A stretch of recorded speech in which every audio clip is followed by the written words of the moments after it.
नमस्कार। आकाशवाणी से दोपहर समाचार के साथ मैं कनकलता।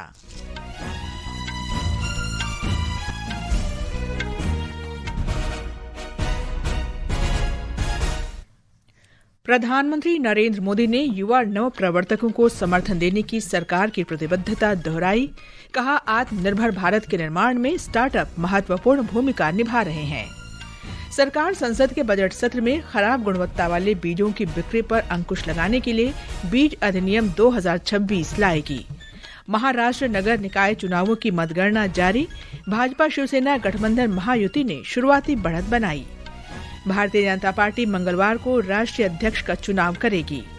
अमेरिका ने प्रदर्शनकारियों का उत्पीड़न करने पर ईरान को हर संभव कार्रवाई की चेतावनी दी। ईरान ने इसे खारिज करते हुए आक्रामक बताया।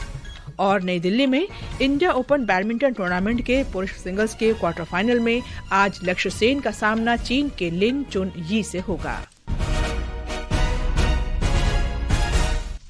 अब समाचार विस्तार से। प्रधानमंत्री नरेंद्र मोदी ने युवा नव प्रवर्तकों को समर्थन देने की सरकार की प्रतिबद्धता दोहराई है और कहा है कि आत्मनिर्भर भारत के निर्माण में स्टार्टअप महत्वपूर्ण भूमिका निभा रहे हैं। प्रधानमंत्री ने राष्ट्रीय स्टार्टअप दिवस के अवसर पर नई दिल्ली के भारत मंडपम में आयोजित कार्यक्रम में कहा कि मैं राष्ट्रीय स्टार्टअप दिवस पर भारत को विकसित होते देख रहा हूं। आइए सुनते हैं प्रधानमंत्री को। स्टार्टअप्स के लिए प्रोक्योरमेंट के नए रास्ते खोले। स्पेस सेक्टर जो पहले पूरी तरह प्राइवेट पार्टिसिपेशन के लिए बंद था, उसे भी अब ओपन कर दिया गया है। आज लगभग 200 स्टार्टअप्स स्पेस सेक्टर में काम कर रहे हैं। इन्हें ग्लोबल मान्यता भी मिल रही है। इसी तरह ड्रोन सेक्टर को देखिए, सालों तक इनेबलिंग फ्रेमवर्क के अभाव के कारण भारत काफी पीछे छूट गया। हमने आउटडेटेड रूल्स हटाए, इनोवेटर्स पर भरोसा किया। साथियों, पब्लिक प्रोक्योरमेंट हमने जेम यानी गवर्नमेंट ई मार्केट प्लेस के जरिए मार्केट एक्सेस को बढ़ाया है। आज करीब 35,000 स्टार्टअप्स और स्मॉल बिजनेसेस जेम पर ऑनबोर्डेड हैं। इन्हें करीब 50,000 करोड़ के लगभग 5 लाख ऑर्डर्स मिले हैं। इससे पहले प्रधानमंत्री ने प्रदर्शनी क्षेत्र का अवलोकन किया और प्रदर्शकों से बातचीत की। इस अवसर पर केंद्रीय वाणिज्य तथा उद्योग मंत्री पीयूष गोयल ने कहा कि प्रधानमंत्री के नेतृत्व में पिछले एक दशक में स्टार्ट तंत्र में बहुत बड़ा बदलाव आया है। उन्होंने कहा कि 2016 में केवल 400 स्टार्टअप थे, जिनकी संख्या अब 2 लाख से अधिक हो गई है। स्टार्टअप इंडिया की शुरुआत प्रधानमंत्री नरेंद्र मोदी ने एक दशक पूर्व 16 जनवरी 2016 में की थी। इसका शुभारंभ नवाचार, उद्यमशीलता को बढ़ावा देने और निवेश संचालित वृद्धि को आगे बढ़ाने के लिए परिवर्तनकारी राष्ट्रीय कार्यक्रम के रूप में हुआ था। इसका उद्देश्य भारत को नौकरियां ढूंढने वालों की बजाय नौकरियां सृजित करने वाले देश के रूप में स्थापित करना है। गृहमंत्री अमित शाह ने राष्ट्रीय स्टार्टअप दिवस के अवसर पर शुभकामनाएं दी हैं। सोशल मीडिया पोस्ट में श्री शाह ने कहा कि देश का स्टार्टअप इकोसिस्टम आज वैश्विक मानचित्र पर एक उज्जवल स्थान रखता है। स्टार्टअप इंडिया पहल के इन 10 वर्षों में युवाओं ने सशक्त इनक्यूबेटरों, क्रांतिकारी सुधारों और अनुकूल वातावरण के माध्यम से अपने सपनों को साकार किया है। सरकार आगामी बजट सत्र में बीज अधिनियम 2026 पेश करेगी। आज नई दिल्ली में संवाददाताओं को जानकारी देते हुए कृषि और किसान कल्याण मंत्री शिवराज सिंह चौहान ने बताया कि कानून का उद्देश्य खराब गुणवत्ता वाले नकली और अनधिकृत बीजों की बिक्री पर अंकुश लगाना है। उन्होंने कहा कि नया कानून जानकारी की सुविधा भी प्रदान करेगा। इसमें ट्रेसेबिलिटी का पूरा एक सिस्टम होगा। जो बीज आएंगे वो ये पता चलेगा कि डीलर के पास कहां से आए। एक तो ये होगा कि खराब बीज सिस्टम में आएंगे ही नहीं, और आए तो वो पकड़े जाएंगे और जिसने दिए उसको दंड दिया जा सकेगा। इसकी व्यवस्था की गई है। सीड कंपनी का रजिस्ट्रेशन बाकायदा किया जाएगा। इससे अनाधिकृत रूप से अगर कोई बीज बेचेगा तो तो वो भी जानकारी तत्काल प्राप्त की जा सकेगी। हाँ, एक बात मैं इसमें कहता हूं कि परंपरागत बीज जो किसान बोता चला आया है पर ये प्रतिबंध लागू नहीं होंगे, क्योंकि किसान आपस में भी बीजों का विनिमय करता है। ये समाचार हमारी वेबसाइट www.newsonair.gov.in और हमारे न्यूज ऑन एआईआर ऐप पर भी उपलब्ध हैं। दोपहर समाचार में आपका फिर स्वागत है। बृहन मुंबई महानगर पालिका सहित महाराष्ट्र के 29 नगर निगम के लिए कल हुए मतदान की मतगणना जारी है। ताजा रुझानों के अनुसार भाजपा 21 सीटों पर जबकि शिवसेना 15 सीटों पर आगे चल रही है। शिवसेना उद्धव ठाकरे गुट 6 सीटों पर और ऑल इंडिया मजलिस से इत्तेहादुल मुस्लिमीन 12 सीटों पर आगे है। मतगणना अभी जारी है और अंतिम परिणामों की प्रतीक्षा है। भारतीय जनता पार्टी ने आज राष्ट्रीय अध्यक्ष के चुनाव कार्यक्रम की घोषणा की। पार्टी अध्यक्ष पद के लिए नामांकन 19 जनवरी को दाखिल किए जाएंगे और उसी दिन नामांकन पत्रों की जांच होगी। चुनाव 20 जनवरी को होगा। गृहमंत्री अमित शाह ने कहा है कि मकर संक्रांति किसानों का त्यौहार है और एक तरह से ये लोग ही इस दिन अपने नए साल की शुरुआत करते हैं। नई दिल्ली में तीसरे अंतर्राष्ट्रीय पतंग उत्सव को संबोधित करते हुए श्री शाह ने कहा कि उत्तरायण इसी परंपरा का एक हिस्सा है।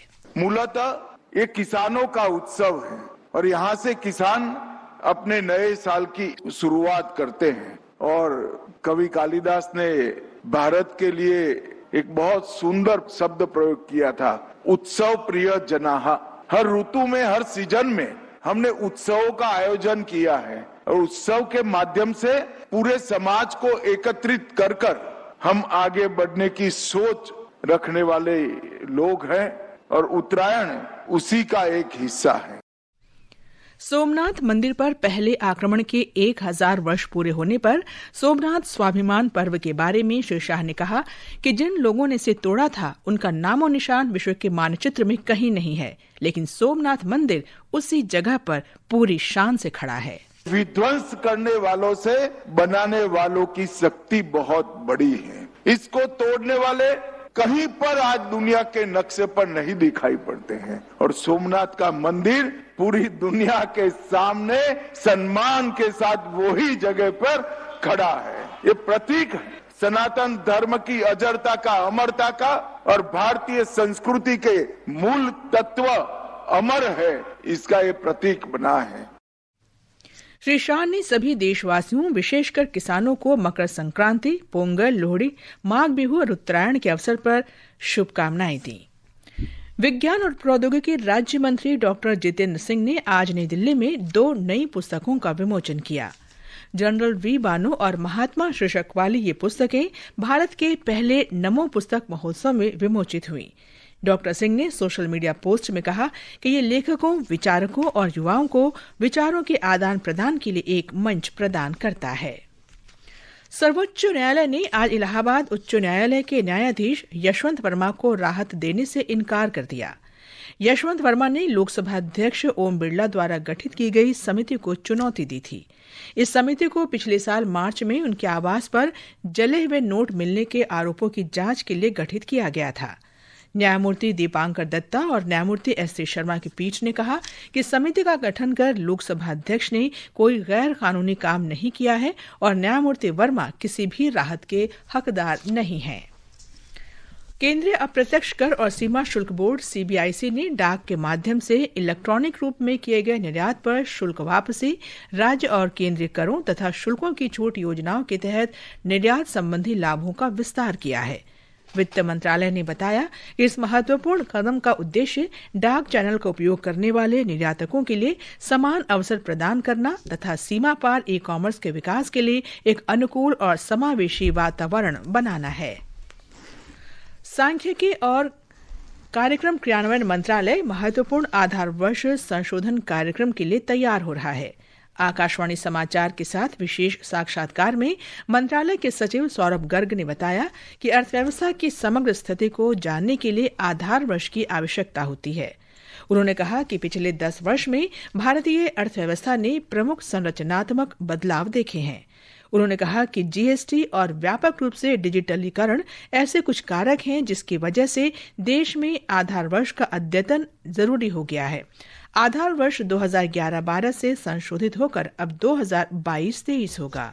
जिस प्रकार हमारी अर्थव्यवस्था थी 2011-12 में, वो नए प्रोडक्ट्स आ गए हैं जो पहले नहीं थे, एनर्जी के सोर्सेज हैं वो चेंज हो गए हैं और अलग प्रकार के इलेक्ट्रॉनिक प्रोडक्ट्स भी आ गए हैं। जो ढांचा था अर्थव्यवस्था का, वो ढांचा अब बदल गया है और उस नए ढांचे को विस्तार से दर्शाया जाने के लिए हमें आधार वर्ष की परिवर्तन करना पड़ता है।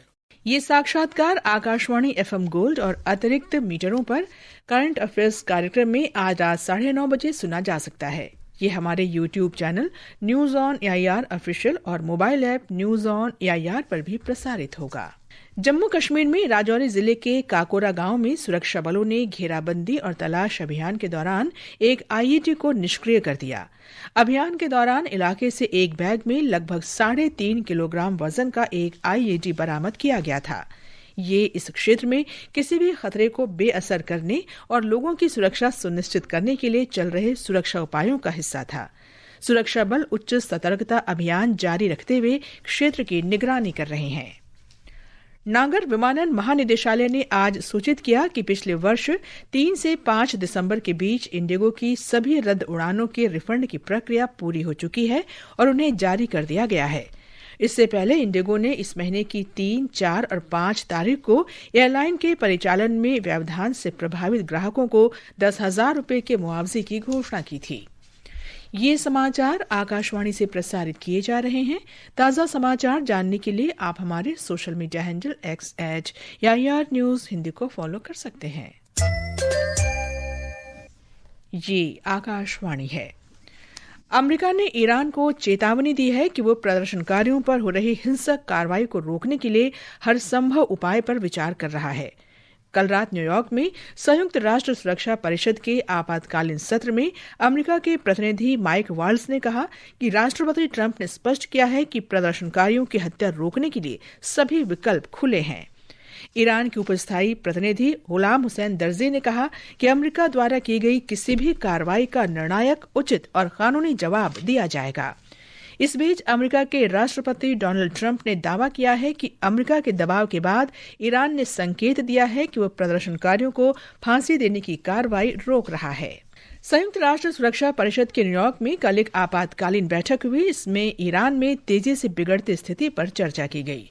हमारे संवाददाता ने बताया है कि तनाव को बढ़ने से रोकने के लिए राजनयिक प्रयास जारी हैं। तनाव को और बढ़ने से रोकने के लिए राजनयिक प्रयास जारी हैं। कई अरब देशों ने हाल के दिनों में अमेरिका और ईरान के बीच तनाव कम करने के लिए प्रयास किए हैं। हालांकि ईरान के अधिकारियों ने कुछ क्षेत्रों में शांति फिर सामान्य होने का संकेत दिया है, लेकिन सरकार द्वारा लगाया गया संचार प्रतिबंध अब भी लागू है। मानवाधिकार समूहों का कहना है कि कार्रवाई शुरू होने के बाद से लगभग 2,400 प्रदर्शनकारी मारे गए हैं और हजारों प्रदर्शनकारियों को गिरफ्तार किया गया है। अंतर्राष्ट्रीय स्तर पर जवाबदेही की मांग लगातार बढ़ रही है। इस बीच अमेरिकी रक्षा विभाग ने कहा है कि अमेरिका और ईरान के बीच तनाव बढ़ने के मद्देनजर वह दक्षिण चीन सागर से विमान वाहक पोत स्ट्राइक समूह को पश्चिम एशिया की ओर तैनात कर रहा है। विनोद कुमार की रिपोर्ट के साथ समाचार कक्ष से Priyanka Arora. India open badminton tournament के पुरुष सिंगल्स के क्वार्टर फाइनल में आज दिल्ली में लक्ष्य सेन का सामना चीन के लिन चुन यी से होगा। इससे पहले खेले गए मैच में लक्ष्य सेन ने जापान के केंटा निशिमोतो को हराया। अंत में मुख्य समाचार एक बार फिर।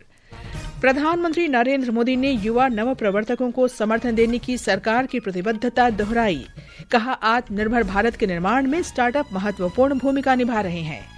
सरकार संसद के बजट सत्र में खराब गुणवत्ता वाले बीजों की बिक्री पर अंकुश लगाने के लिए बीज अधिनियम 2026 लाएगी। महाराष्ट्र नगर निकाय चुनावों की मतगणना जारी। भाजपा शिवसेना गठबंधन महायुति ने शुरुआती बढ़त बनाई। भारतीय जनता पार्टी मंगलवार को राष्ट्रीय अध्यक्ष का चुनाव करेगी। अमेरिका ने प्रदर्शनकारियों का उत्पीड़न करने पर ईरान को हर संभव कार्रवाई की चेतावनी दी।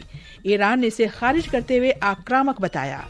और नई दिल्ली में इंडिया ओपन बैडमिंटन टूर्नामेंट के पुरुष सिंगल्स के क्वार्टर फाइनल में आज लक्ष्य सेन का सामना चीन के लिन चुन यी से होगा। इसके साथ ही दोपहर समाचार का ये अंक समाप्त हुआ। नमस्कार।